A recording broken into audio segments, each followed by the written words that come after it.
दोस्तों आज हम एनालाइज करेंगे एक 43 वर्षीय पुरुष का हाथ। देखते हैं क्या नया निकल के आता है। सबसे पहले यदि हम हाईलाइट के रूप में देखें तो इनकी जुपिटर फिंगर नज़र में आ रही है, जो कि as good as Saturn finger है। ऐसे में बहुत हाई लीडरशिप स्किल्स होते हैं, एम्बिशंस बहुत हाई होते हैं। दूसरा नज़र में आ रहा है इनका ये अंगूठा और इस पर ये गुबार। ऐसे में या तो इंसान के पैसे मार्केट में लगे हुए होते हैं या इंसान के ऊपर लोन होते हैं। तीसरा हाईलाइट हम देखते हैं मरकरी की फिंगर, जो कि रिक्वायर्ड लेवल से काफ़ी कम है। आइए सबसे पहले एनालिसिस करेंगे इनके फिंगर्स का, फिर करेंगे माउंट्स का और फिर करेंगे लाइंस का। इनके फिंगर्स के ऊपर इस प्रकार की रेखाएं हैं। जब भी सूर्य की एनर्जी इन पोर्स पर पड़ती है तो एक चैनल क्रिएट होता है जिसके थ्रू इनके माउंट्स को एक्टिवेशन मिलता है और इनकी शक्तियों में वृद्धि होती है। ये लाइंस इन्हें ओपन टू लर्न भी बनाती हैं, ओपन टू लिसन बनाती हैं और फ्रेंडली नेचर का भी बनाती हैं, यानी इजीली इंसान अडेप्ट कर लेता है नई सिचुएशंस को। जुपिटर फिंगर का अगर हम झुकाव देखें तो सैटर्न फिंगर की तरफ नज़र में आ रहा है। ऐसे में इंसान काफ़ी धार्मिक प्रवृत्ति के होते हैं। शनि की फिंगर का झुकाव सूर्य की फिंगर की तरफ है और सूर्य की फिंगर का झुकाव शनि की फिंगर की तरफ है। ऐसे में संघर्ष की मात्रा काफ़ी बढ़ जाती है। यदि हम देखें लिटिल फिंगर एक अलग ही खड़ी हुई नज़र में आ रही है ऐसे गैप के साथ, तो ऐसे में इनकी व्यापारिक बुद्धि दर्शाती है। यदि आप इन्हें कोई भी सिचुएशन दे दें तो ये डिफरेंटली एनालाइज कर पाएंगे या डिफरेंट सॉल्यूशन दे पाएंगे, इस प्रकार की बुद्धि रखते हैं। आइए देखते हैं फर्स्ट फैलेंजेस क्या कहते हैं। फर्स्ट फैलेंजेस इनके अच्छी कंडीशन में है और ऊपर से मूसलाकार शेप है, तो ऐसे में दिमाग की स्टेबिलिटी दिखाते हैं। सेकंड फैलेंजेस रहते हैं हमारे व्यापार क्षेत्र से रिलेटेड या हमारी जॉब फंक्शन से रिलेटेड। इस पर हम काफ़ी सारी इस प्रकार की रेखाएं देख पा रहे हैं जो कि जॉब में बाधाएं नज़र में आ रही हैं। देखिए, जब जॉब करते हुए काफ़ी टाइम हो जाता है तो over a period of time हम बेसिक स्टेप्स मिस करना शुरू कर देते हैं। जो भी हमारी जॉब रिस्पॉन्सिबिलिटीज़ के साथ रोज करने वाले स्टेप्स, उसमें से कुछ एक मिस आउट होने शुरू हो जाते हैं, तो ये रेखाएं उत्पन्न होनी शुरू हो जाती हैं जो कि वर्क रिलेटेड बाधाएं बन जाती हैं। यदि हम सेकंड फैलेंज देखें शनि की फिंगर का, ये शो करता है हमारे रिलेशनशिप्स को लोगों के साथ। ये भी शो करता है कि हम किस प्रकार की नई स्किल्स गैदर करते हैं अपने काम में आगे बढ़ने के लिए या अपने जीवन को आगे बढ़ाने के लिए। तो यदि हम इस पर भी इस प्रकार की बाधा देखें तो कहीं ना कहीं यहाँ पर भी कमी नज़र में आ रही है और भी यहाँ पर बाधाएं दिखाई दे रही हैं। हम आते हैं सूर्य उंगली के सेकंड फैलेंज पर। इस पर भी इस प्रकार की बाधाएं हम देख पा रहे हैं। ये पर्व शो करता है हमारी मेहनत को, हमारे हार्डवर्क को, या जिस काम के लिए, कार्य के लिए जैसे कंपनी ने हमें रखा है और जो एक एक्चुअली आपने यहाँ से टारगेट परसीव किया है, क्या आप उतना एक्चुअली अचीव कर पाते हैं या नहीं, वो यहाँ पर दिखाई देता है। लिटिल फिंगर का सेकंड फैलेंज दर्शाता है हमारे फाइनेंशियल मैनेजमेंट को। तो यहाँ पर भी इस प्रकार की बाधाएं हम देख पा रहे हैं कि कहीं के फंड्स कहीं यूज़ हो सकते हैं। देखिए, थर्ड फैलेंजेस रहते हैं हमारे बॉडीली एनर्जीज के। यहाँ पर भी हमें इस प्रकार की बाधाएं दिखाई दे रही हैं। ये जुपिटर की फिंगर है। जुपिटर की फिंगर में इस प्रकार की बाधाएं मतलब कहीं ना कहीं लिवर से संबंधित इश्यूज आ सकते हैं। इस प्रकार की रेखाएं ये शो करती हैं कि कहीं ना कहीं शारीरिक ऊर्जाओं में कमी पैदा होती है। जैसे ऊपर से जो भी रेज आती हैं वो नीचे सही से डिस्ट्रीब्यूट नहीं हो पाती और यहाँ पर स्टक होती हैं। ये एरिया हमारा लिवर को भी रिप्रेजेंट करता है, तो लिवर से रिलेटेड समस्याएं या नर्वस सिस्टम से रिलेटेड समस्याएं भी देखी जा सकती हैं। देखिए, मैं ये समस्याओं की बात कर रहा हूँ, एक्चुअली ये बीमारी है या नहीं वो चीज़ की बात मैं नहीं कर रहा। यदि हम शनि का पर्व देखें तो यहाँ पर भी इस प्रकार की बाधाएं हैं। शनि का थर्ड फैलेंज रिप्रेजेंट करता है हमारे लोअर बॉडी पार्ट्स को, यानी मोबिलिटीज़ में कहीं ना कहीं दिक्कतें ये शो करता है या ब्लॉकेजेस शो करता है। ये आपका सूर्य का पर्व है। ओवरऑल ये दोनों पर्व ठीक नज़र में आ रहे हैं। आइए स्टडी करते हैं माउंट्स की। ये आपका जुपिटर का माउंट है। जुपिटर का माउंट आपका ठीक उठा हुआ में माउंट है और बहुत ज़्यादा उठा हुआ माउंट नहीं है और बहुत ज़्यादा बैठा हुआ माउंट भी नहीं है। ये रेखा आपकी प्रोग्रेस की रेखा है। जब इस प्रकार का तिल या धब्बा यहाँ पर फॉर्म होता है जुपिटर के माउंट पर, तो कहीं ना कहीं वैवाहिक संबंधों में दिक्कतें देखी जा सकती हैं या संतान उत्पत्ति में भी कई बार दिक्कत देखी जा सकती है। एपेक्स माउंट का थोड़ा सा टिल्टेड है टुवर्ड्स शनि माउंट। ऐसे में इंसान थोड़ी से कैलकुलेशंस लगाने लगता है अपने रिलेशनशिप्स में, तो इस चीज़ से इंसान को बचना चाहिए। ओवरऑल ठीक माउंट नज़र में आ रहा। ये माउंट है आपका सैटर्न का। सैटर्न के माउंट के ऊपर देखिए काफ़ी बड़ा इस प्रकार का वलय बना हुआ है। ये वलय जो है आपकी एनर्जीज़ को नीचे आकर के यहाँ पे स्टक करता है और डिस्ट्रीब्यूशन में दिक्कत देता है। जो भी आपकी शनि की रेखाएं हैं ये भी यहाँ पर आकर के रुकती हैं, तो संघर्ष की मात्रा बढ़ती है जॉब में या बिजनेस में। जो भी आप कार्य करेंगे उसमें संघर्ष इंक्रीज कर जाएगा। यहाँ पर एक फिश की इस प्रकार से फॉर्मेशन ये बनती हुई नज़र में आ रही है, जो कि आपको लेटर स्टेजेस पे अध्यात्म की तरफ कनेक्ट करेगी। देखिए ये इस प्रकार से आपका वलय बना हुआ है, ये टूटा हुआ वलय है इस प्रकार से। आइए देखते हैं सूर्य का माउंट क्या कहता है। ये आपका सूर्य का माउंट है।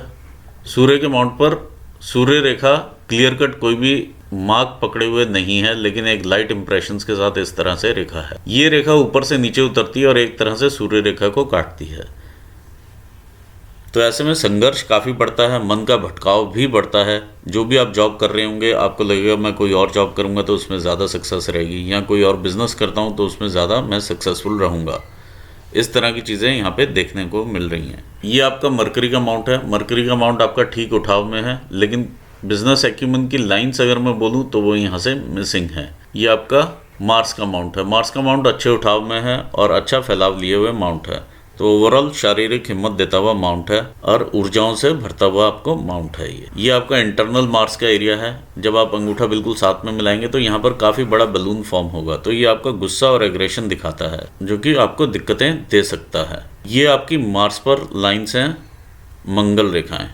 यदि आप कोई भी प्रॉपर्टी से रिलेटेड कोई काम करें या इन्वेस्ट करके वहाँ पर रख दें तो डेफिनेटली वहाँ से आप लाभ पाएंगे। ये मंगल रेखाएं जो भी आप पे विपत्ता आनी है वो अपने पर लेती हैं, उसके बाद ये आपकी लाइफ पर देती हैं।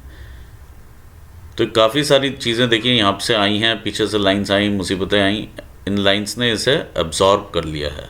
तो आपकी लाइफ पर उतना इम्पैक्ट नहीं हुआ जितना हो सकता था। ये आपका चंद्र का क्षेत्र है। चंद्र का क्षेत्र देखिए काफ़ी अच्छे उभार में है। यहाँ से थोड़ा सा हल्का सा डेंट मैं यहाँ पर देख पा रहा हूँ। जब डेंट रहता है इस तरह से तो कहीं ना कहीं धोखा मिलने की संभावनाएं काफ़ी बढ़ जाती हैं। आप किसी को भी अपना सीक्रेट बताएंगे, वहाँ से वो लीक होगा, बैकफायर होगा और आपको उसका खामियाजा भी भुगतना पड़ेगा। दूसरी चीज़, पानी वाले स्थान से थोड़ा बचकर रहें।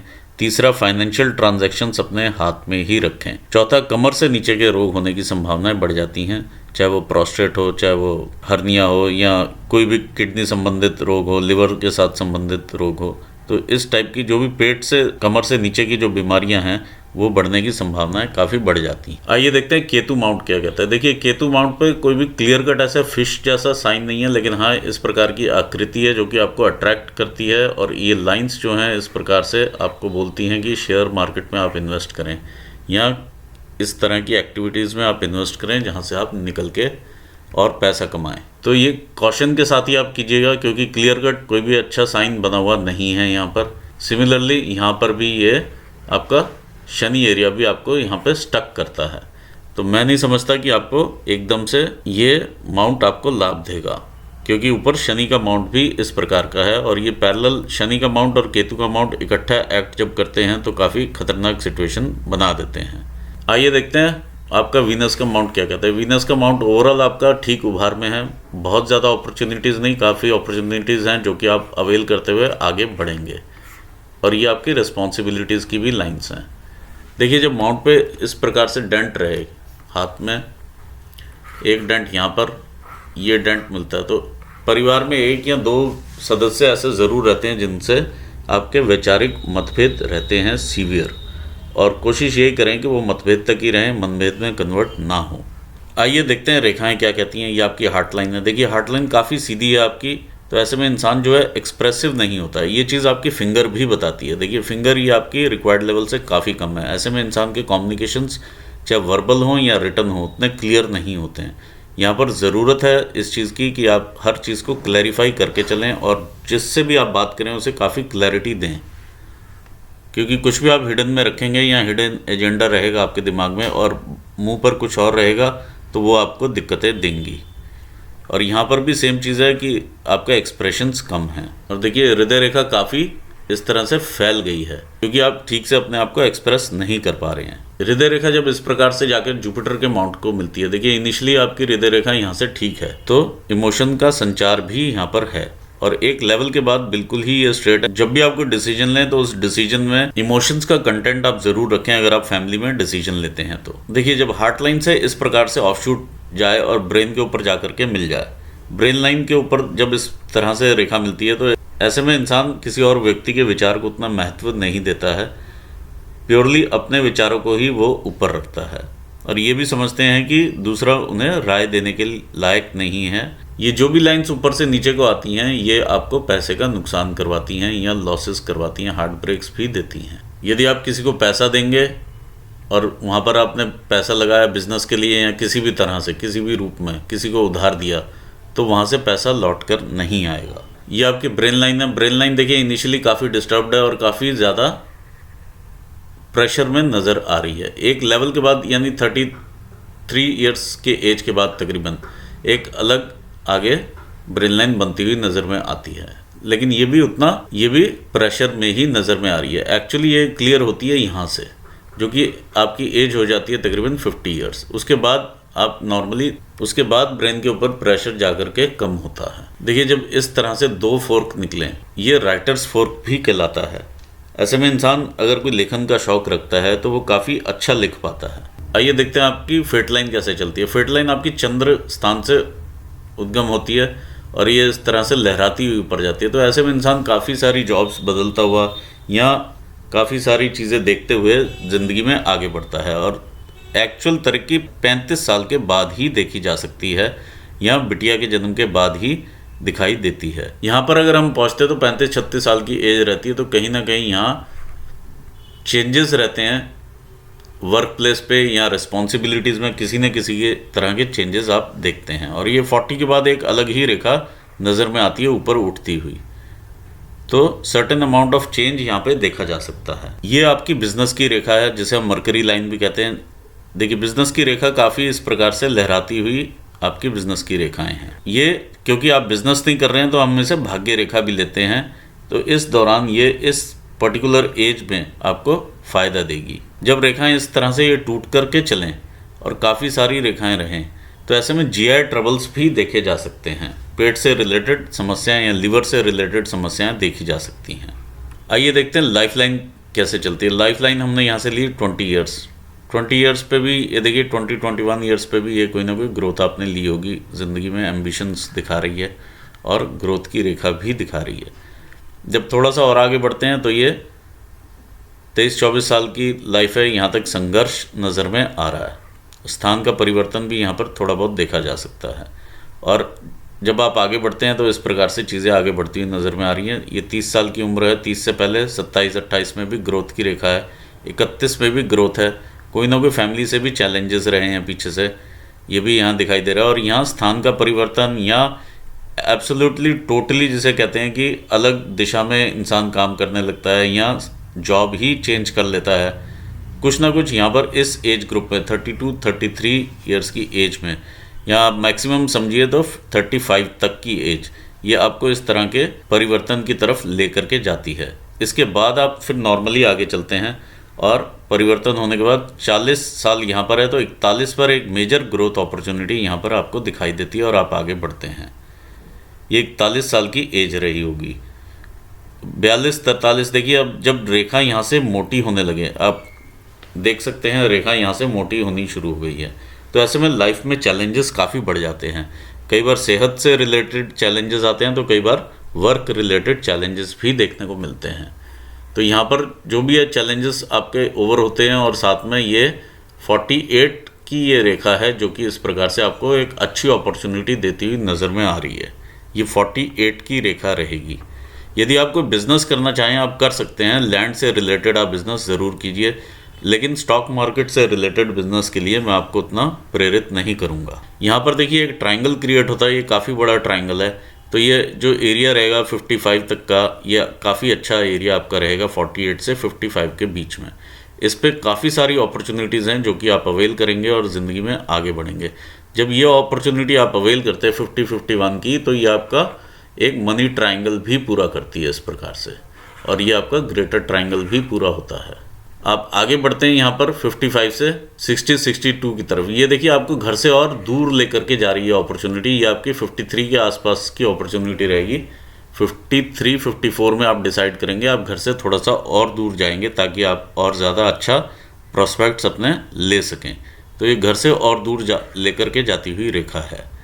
तो फिर लाइफ इस तरह से आपकी लाइफ 2 हिस्सों में डिवाइड रहती है, एक घर की तरफ और एक व्यापार या आपकी जॉब की तरफ। और बुढ़ापे में भी आपको घर से सपोर्ट मिलेगा, ये लाइन ये बताती है। तो इस तरह से ये रेखाएं चल रही हैं आपकी जहाँ पर हेल्थ के चैलेंजेस बताए, पेट से नीचे की जो समस्याएं हैं वो रह सकती हैं। इमोशंस की थोड़ी कमी है, उसे आप ज़रूर ठीक कीजिए, क्योंकि यहाँ पर देखिए आप एक्सप्रेस नहीं कर पा रहे हैं, जो कि आपकी हार्ट लाइन भी बता रही है और ये फिंगर भी बता रही है। ओवरऑल फाइनेंस के हिसाब से ठीक है, क्योंकि मेजर ग्रोथ से आगे देखने में मिल रही हैं और ये काफ़ी बड़ा ट्रायंगल रहेगा 48 से लेके 55 के बीच में। काफ़ी अच्छी अर्निंग रहेगी और बॉडी में एनर्जी भी अच्छी रहेगी। व्यापार अगर आप करें तो लैंड से रिलेटेड करें या कोई ना कोई प्रॉपर्टी लेकर के आप छोड़ सकते हैं और ये आपको काफ़ी मेजर इंक्रीज देगी। देखिए जब भी फिंगर इस प्रकार से काफ़ी ऊंची होती है तो एक तो ईगो का लेवल भी काफ़ी हाई हो जाता है, एम्बिशंस भी काफ़ी हाई हो जाते हैं और एक ऑटोक्रेट नेचर भी आ जाती है इंसान में। तो इस चीज़ को भी आपको थोड़ा सा कंट्रोल करना पड़ेगा, क्योंकि आप एक साइड ऑटोक्रेट टाइप की पर्सनालिटी होते हुए यहाँ नज़र आ रहे हैं और दूसरी साइड आप अपने इमोशंस जो हैं वो हाइड करते हुए भी नज़र में आ रहे हैं या एक्सप्रेसिव नहीं हैं उतने। तो इन दोनों चीज़ों के बीच में समन्वय आपको बिठाना पड़ेगा। फिंगर लंबी हो आपको लीडरशिप स्किल्स भी देती है, आपको मैनेजरियल स्किल्स भी अच्छे देती है, लेकिन साथ के साथ आपको इमोशनली व्यक्त करना भी आना पड़ेगा। इमोशनली व्यक्त यदि आप करेंगे साथ के साथ ही तो वो बहुत अच्छी बात रहेगी। इसके साथ ही मैं यहाँ पर एनालिसिस में पूर्ण करना चाहूँगा। आई होप आपको आपके सवाल का जवाब ज़रूर मिला होगा, शेयर मार्केट से रिलेटेड भी और बिज़नेस से रिलेटेड भी। यदि आप जॉब करेंगे तो वो आपको ज़्यादा फ़ायदा देगा एज़ कम्पेयर टू बिज़नेस। इसी के साथ मैं एनालिसिस यहाँ पूर्ण करता हूँ और अपने व्यूवर्स को भी मैं धन्यवाद देता हूँ। Thanks for watching this video. Thank you so much.